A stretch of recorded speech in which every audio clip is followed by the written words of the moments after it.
की जरूरत है जिससे तुम्हारे बच्चों को दोबारा नौकरी ना करने पड़े। तुमने अपनी जिंदगी में जितना स्ट्रगल किया, जिंदगी में जितना स्ट्रगल किया, तुम्हारे बच्चे को वो स्ट्रगल ना करना पड़े, इसलिए तुम्हें इस बिजनेस की जरूरत है। क्या आपने नौकरी करी, आपका बेटा भी नौकरी करेगा, आपके पास नहीं रहेगा, इसलिए बेहतर बच्चे पैदा करे थे। मैं धरती में सबसे भाग्यशाली इंसान हूँ। सब लंदन गया पढ़ने के लिए, मास्टर्स करने के लिए। जब वो गया तो मैंने उससे कह दिया लौट के यहीं आना है। 30 लाख रुपए का पैकेज था उसका, प्लेसमेंट का। नो, हम रोएंगे, खाएंगे, भूखे मरेंगे, फुटपाथ पे रहेंगे, हम सूखी खाएंगे, गीली खाएंगे, फाइट करेंगे, स्ट्रगल करेंगे, सब साथ में।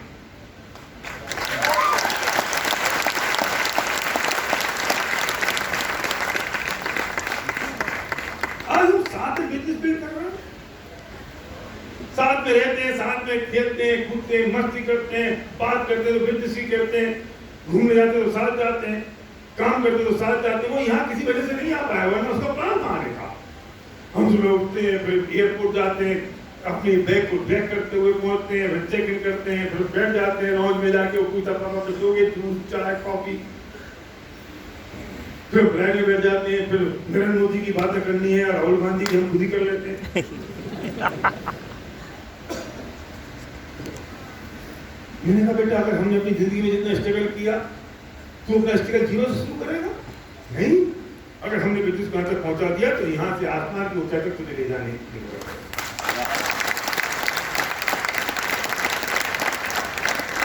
लोग कहते हैं हमारा बच्चा चला गया तो हम क्या करें।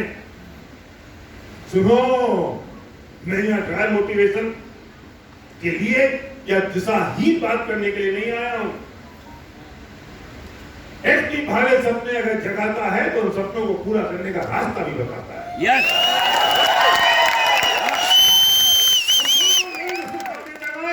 हम बोलो नहीं सिर्फ सपनों की बात करें, हम बोलो जो सपनों को पूरा करने की बात भी करते हैं, तो हाथ पकड़ के चलते हैं, हाथ पकड़ के चलते हैं।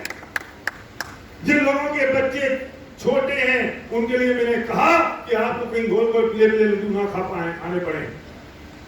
जिन लोगों के बच्चे जा चुके, मैं उनसे कहता हूं इस बिजनेस को बिल्ड करो, तेजी के साथ बिल्ड करो, और 3 साल बिल्ड करने के बाद इस बिजनेस से इतनी इनकम शुरू कर दो कि जितनी बच्चे की सैलरी और से ज्यादा।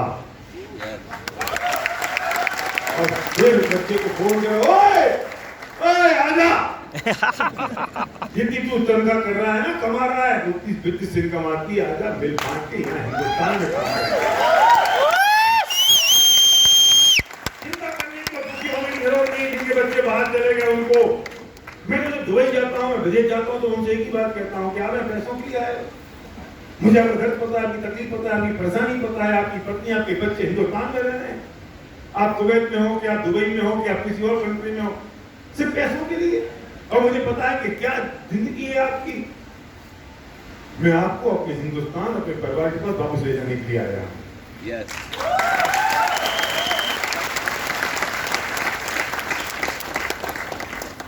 मैं उनसे कहता हूं, इसलिए मैं आपसे बात कर रहा हूं कि आपको एक बिजनेस की जरूरत है।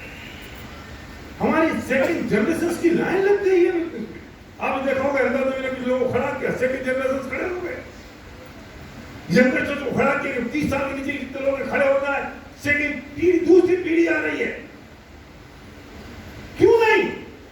और उसके पीछे आपके पास बहाने क्या है, मैं कर नहीं पाऊंगा। कमिटमेंट की जरूरत है, एक कमिटमेंट चाहिए आपको, आप लोगों को इन सपनों को पूरा करने के लिए एक कमिटमेंट की जरूरत है।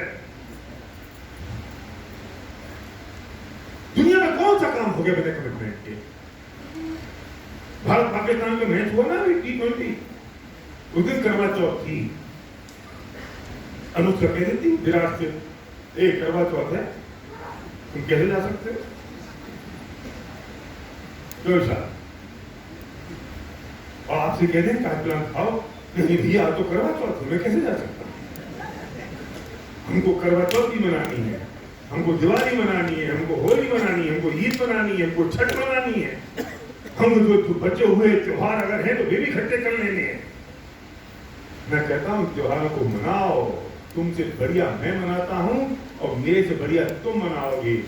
पर एक बार भूखे होके, गरीब होके, जेब में बिना पैसों के त्योहार मनाने का मजा नहीं है दोस्त। त्योहार मनाने का मजा तो तब है कि जब आपको पैसे की चिंता ना करनी पड़े और आप हमारे हर 10 तारीख को त्योहार मनाता, अभी रातू को आपने सुना 6 लाख रुपए की इनकम। अब त्योहार मनाए, इधर 25,000 महीने की इनकम आई हो तब त्योहार मनाए।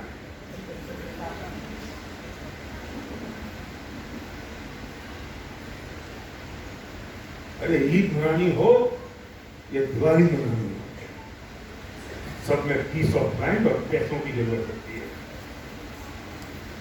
अब वो हमें कमाने नहीं है, हमें तो रोते रहना है। नहीं, एक मेरे दोस्त को मैंने कहा चल भाई मीटिंग है 3 बजे चलो, तो बोलता है नहीं मेरे बच्चे के सोने का समय है। मैंने कहा अच्छा तू क्या करेगा, बच्चा सोएगा तो? नहीं हम थोड़ा उनको एक्स्ट्रा केयर कर रहे हैं ना। तो क्या करते हो केयर करने में? नहीं वो सोता है तो हम देखते हैं। तुम देखते क्या देखते? जो सो रहा है आफत हो गई है। मेरे तू आया था तेरी पत्नी को छोड़ दे, वो देखती रहेगी। नहीं भाई साहब, अगर मैं आ गया और पत्नी को छोड़ दो तलाक हो जाएगा। क्यों? यार रोग हो गया है, पता है क्या रोग हो गया है? आधा बच्चा मेरा था, आधा तेरा भी है। क्या है ये? तुमने कभी कहा सीधा कुलकर्णी से जो तुम्हारे बच्चे हैं ये आधे मेरे आधे तुम्हारे? अरे दोनों के पूरे हैं।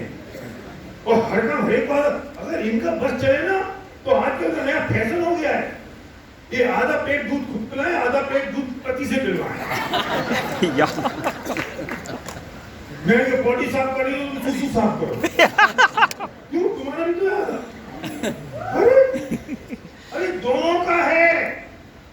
अगर पति काम करने जा रहा है तो परिवार के लिए जा रहा है, और पत्नी अगर बच्चों को संभाल रही है तो परिवार के लिए संभाल रही है। पत्नी अगर काम करने जा रही है तो परिवार के लिए कर रही है, और पति अगर घर में तो परिवार के लिए। आफत हो गई है हमारे जमाने में। कौन है हमारे जमाने का? जी सुनो, तुम तो नए जमाने के हो सत्यनारायण। तुम्हारे जो भाई साहब है ना वो पीछे वाले जमाने के। हाँ, कोई मेहरबती होती थी ना प्रेग्नेंट, तो बेचारी वो ऐसा कपड़ा लगा के करती थी, कोई देख ना ले, नजर ना लग जाए, शर्म ना आ जाए, बुरा ना लग जाए, है ना। और आजकल पैसे लोग लगे ये यूं चलती है। इनको दुनिया को दिखाना, फोटो डालने, आई एम प्रेग्नेंट। इतना ही नहीं, इनको स्टूडियो में जाना है, वहाँ फोटो खिंचानी है अलग अलग एंगल से। यहाँ हैदराबाद में नहीं होता कैसा? होता नो, अलग अलग एंगल से। कभी कान लगाएगा पेट पे, आगे कभी मुंह लगाएगा। चल भाई बढ़िया फोटो खिंचवा लिए तो रख लिए अपने घर में, अपने बेडरूम में संभाल के रख लो। नहीं, उसे भी इंस्टाग्राम पे डालना है और दुनिया को बताना I am pregnant. Oh my God, ये रेस नहीं है, ये परिवार है, ये फैमिली है। हम अगर फैमिली के सपने एक साथ लिखते हैं और उन सपनों को एक साथ पूरे करने की कसम खाते हैं तो हमें आपस के काम भी बांट के दोनों को मिल बांट के उन सपनों की ओर आगे बढ़ना पड़ेगा। तो हम वो सपने पूरे कर पाएंगे। और वो कमिटमेंट चाहिए। अगर कमिटमेंट नहीं होगी तो काम नहीं होगा। मैं पूछ रहा था, अभी हमने नया घर बनाया है तो थोड़ी सी जगह अच्छी है, बैठ जाते सुबह कॉफी पीने के लिए। मैं सर्वज्ञ सिद्धि से पूछ रहा था कि जब हम बिजनेस बिल्ड कर रहे थे तो ये सिद्धि मेरी बिटिया थी 3 साल की, सर्वज्ञ 8 साल का। हमने उन पर टाइम निकाला, हम अपना काम करते रहे, बहुत स्पीड से सब काम किया।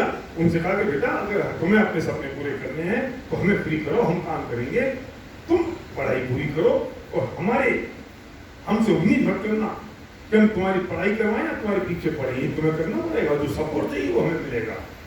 तो मैं उनसे पूछ रहा था कि बेटा तुम्हें हमारी जरूरत उस समय ज्यादा थी या आज?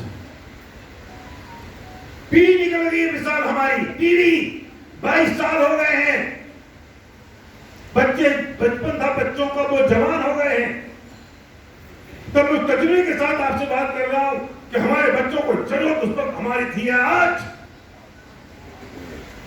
हमने लगा दी पूरी जिंदगी इस बात के लिए और बच्चों का ख्याल क्या कर रहे हो तुम पढ़ा नहीं सकते बच्चों को, तुम अगर इतने पढ़े लिखे होते तो यहाँ नहीं होते। अब तुम बच्चों को पढ़ा रहे और तुमने जब 10th क्लास पढ़ी थी ना सत्यनारायण, और आज की जो 10th क्लास है नहीं पढ़ा सकते, वो एक ही बात काम करते हो तो पढ़ता क्यों नहीं है, पढ़, इस तरह कोई काम है हमारे पास। और हम कहते हैं I am too much busy, I have no time. तो एक बच्चे तुमसे एक दिन कह देंगे पापा तुमने अपनी जिंदगी में क्या किया, फिर तुम्हें शायद पता चलेगा oh my God, oh my God, बेटा तू इतना बड़ा कर दिया और तू करता है क्या किया। अपराधी हैं वो लोग जो हॉल के बाहर हैं, अपराधी हैं वो लोग जिनके पास सपने नहीं हैं, अपराधी हैं वो लोग उससे बड़े जिनके पास सपने पर उसका रास्ता नहीं है पूरा करने का। लेकिन आप कहिए उससे बड़े अपराधी वो लोग जो हॉल के अंदर हैं, जिन्हें पता है कि सपने क्या होते हैं, जिन्हें पता है सपनों को पूरा करने का रास्ता क्या होता है, लेकिन उसके बावजूद भी नहीं करते। उससे बड़े अपराधी, उससे बड़े अपराधी जो धीरे धीरे करते हैं, उन्हें कौन माफ करेगा। जिन्हें नहीं पता उनकी बात जाने दो, जिन्हें नहीं पता उनके बारे में कुछ नहीं कह सकते। आपको तो सब पता है, आप तो सब जानते हैं, आप भाग्यशाली जो यहाँ बैठे हैं, आप भाग्यशाली हैं कि आज सुन रहे हैं, आप भाग्यशाली हैं कि आपके पास इंडस्ट्री ऑफ टीम जैसा एक सिस्टम है, आप भाग्यशाली हैं कि आपके पास इतनी खूबसूरत अपलाइन टीम है, आप भाग्यशाली हैं कि इस वक्त इतना जबरदस्त मोमेंटम पीक पर है, और इस मोमेंटम में आप जो कर जाएंगे वो काम हो जाएगा। और उस मौके को अगर आपने छोड़ दिया तो आप माफ नहीं कर पाएंगे अपने आप को, नहीं कर पाएंगे।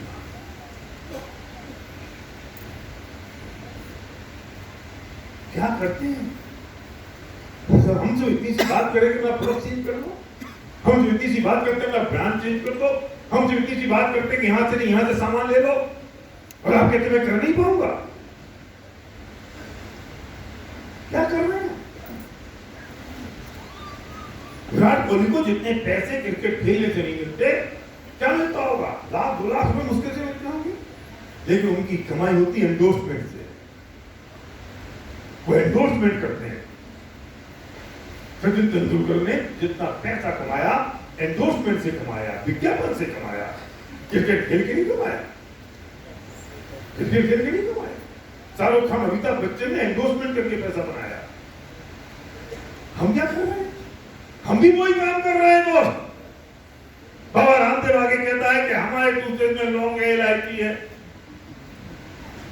दालचीनी है, और इकट्ठी कर लो क्या है। हम भी एक ही बात कहते हैं, हमारे टूथपेस्ट में मकान है, गाड़ी है, फ्रीडम है।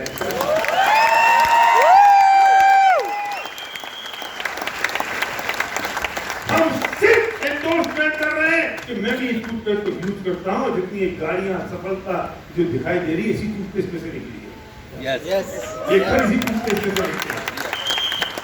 तुम अगर चाहते हो ये टूथपेस्ट करना शुरू कर दो, इसके अलावा कुछ और है हमारे पास दासू, यही काम है ना, बस यही करते हैं ना।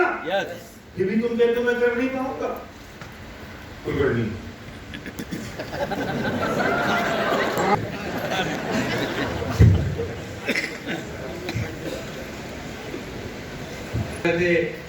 లడ్డు విత్ అవసరం లేదు, లడ్డు వేసుకుని మీకు ఏంటనేది ఓకేనా. ఇప్పుడు చూడండి,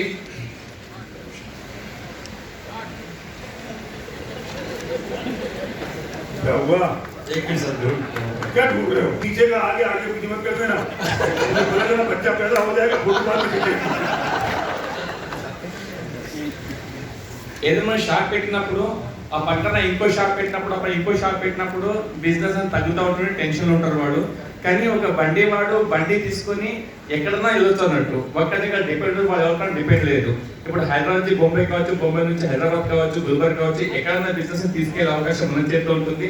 ఇప్పుడు చాలా మంది చూడండి, ఇప్పుడు విశాల్ గారు బొంబాయి నుంచి హైదరాబాద్ వచ్చారు, గుల్బర్గ్ నుంచి ఇక్కడ నుంచి ఎక్కడైనా బిజినెస్ కి తీసుకెళ్ళొచ్చు అన్నట్టు. అదేవిధంగా రోజు ప్లాన్ చూపిస్తూ ఉంటాం మనము.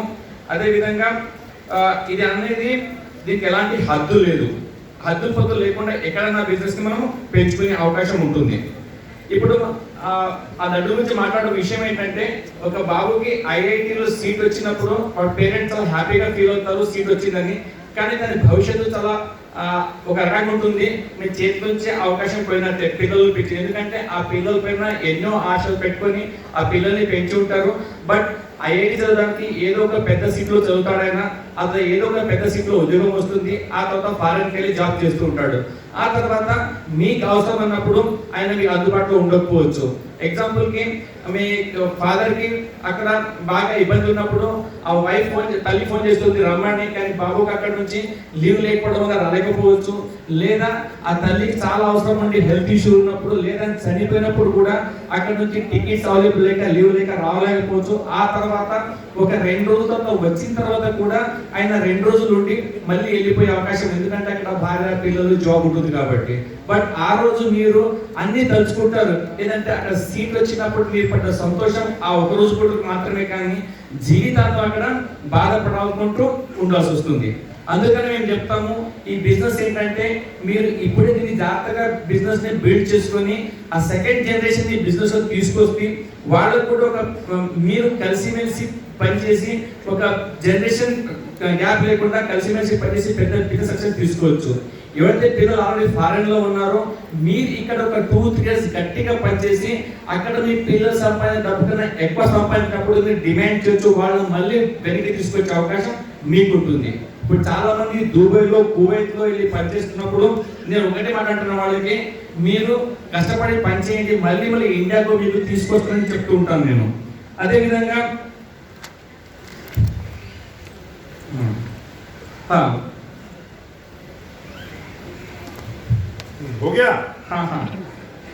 లాస్ట్ చాలా మంది అపరాధులు ఉన్నారు. ఏంటంటే చాలా మందికి డ్రీమ్ లేని వాళ్ళు, కొంతమంది డ్రీమ్ ఉన్న దారి తెలియక ఇబ్బంది పడుతూ ఉంటారు. బట్ డ్రీమ్ ఉండి మీకు దారి తెలుసు, కానీ మీరు సరిగ్గా పనిచేయలేకపోవడము, ఇలా స్లోగా పనిచేయడం వల్ల చాలా పెద్ద మీకు మీరే ఒక అపరాధి, అంటే చాలా పెద్ద ఇబ్బందులు కలిగించుకుంటున్నారు మీరు. ఓకే, కానీ ఇక్కడ వెస్టీజ్ అండ్ విన్నింగ్ టీమ్ మీతో ఉంది, మెంటర్షిప్ ఉంది, మీరు కలిసి పనిచేస్తే కొత్త వండర్స్ ని క్రియేట్ చేయొచ్చు. అన్ని అనుకుని సాధించే అవకాశం మీకు ఉంటుంది. చాలా మంది పార్ట్ టైం లో అడ్వర్టైజ్ చేసుకుంటూ సెలబ్రిటీ డబ్బు సంపాదిస్తున్నారు, అదే అవకాశం మీ చేతిలో ఉంది, చాలా సక్సెస్ తీసుకోవచ్చు. Thank you. देखो सरकार ने तुम जितना बोलते हो, अगर जो मेरी बात समझ रहे हैं उन्हें समझ ही ली, तुम्हारी जरूरत ही नहीं है, और जिनको मेरी समझ में नहीं आ रही उनको तुम कुछ ही बोल दो, वही समझे कि नहीं बोला भैया, ठीक है ना? एक बात याद रखने की जरूरत है, बिजनेस को बिल्ड करें तो अपने पूरे कॉन्फिडेंस और पॉस्चर के साथ बिल्ड करें. उसके पहले जरूरत ये होती है कि एक ड्रीम की जरूरत है, एक सपने की जरूरत है जो आपके पास होना चाहिए. मैं एक बात कहता हूँ, गायनेकोलॉजिस्ट डॉक्टर मेरे साथ बैठी हैं यहाँ पर, कि किसी भी महिला को माँ बनने के लिए ये विज्ञान जानने की जरूरत नहीं है कि माँ कैसे बना जाता है. उसे सिर्फ एक स्ट्रॉन्ग बर्निंग डिजायर चाहिए, उसको सिर्फ एक ड्रीम चाहिए कि यस मेरे आंगन में किलकारियां गूंजे, मुझे बच्चा चाहिए, मुझे संतान चाहिए. उसे सपने की जरूरत है, बस उस विज्ञान को जानने की जरूरत नहीं है कि होता कैसे है. लेकिन अगर आपको दूसरे की संतान पैदा करनी है तो विज्ञान जानने की जरूरत है, उसके लिए गायनेकोलॉजिस्ट की जरूरत है. यस, इसलिए मैं कहता हूं कि आपको सिर्फ सपने की जरूरत है, ये जानने की जरूरत नहीं है होगा कैसे. उसके लिए आपकी अपलाइन की जरूरत है, आपकी अपलाइन बताएगी होगा कैसे. आपको सिर्फ एक सपने की जरूरत है, कि स्ट्रॉन्ग बर्निंग डिजायर की जरूरत है कि मुझे क्या चाहिए और कैसे चाहिए, और उसके लिए आपको एक कॉन्फिडेंस और एक पोस्चर की जरूरत है. बस रोते हुए मत जाना किसी के पास, फिर मैं तो मत जाना, अरे यार भाई मेरा दोस्त यार, अरे यार तूने मेरे साथ बिजनेस नहीं किया तो कब करेगा यार, मेरा तो दोस्त है यार, भाई मैं कल आ जाऊं. भाई प्लीज करेगा ना? क्यों? तुम कुछ देने जा रहे हो परशुराम में, लेने जा रहे हो? देने जा मांग रहे हो भीख?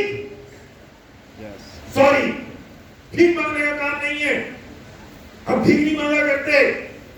नेहरू जी एक जब प्रधानमंत्री थे तो राष्ट्रपति आए रसिया के, और वो बैठे हुए थे यहाँ पर, गोविंद वल्लभ पंत यहाँ बैठे हुए थे। नेहरू जी थोड़े से ऐसे बैठ गए उनके सामने। गोविंद वल्लभ पंत को अच्छा नहीं लगा।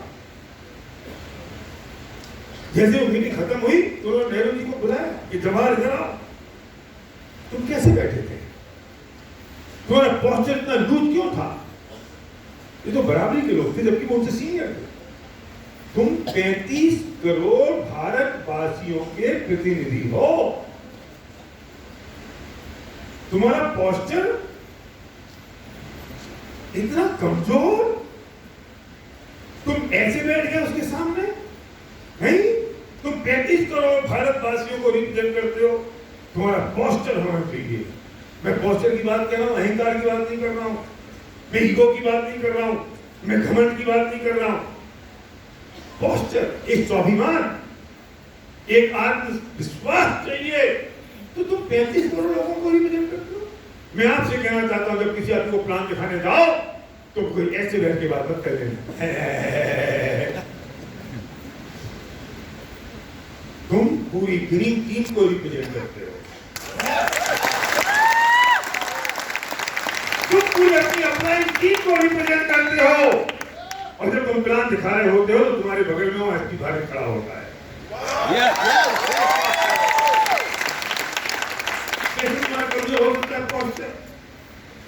Full of confidence.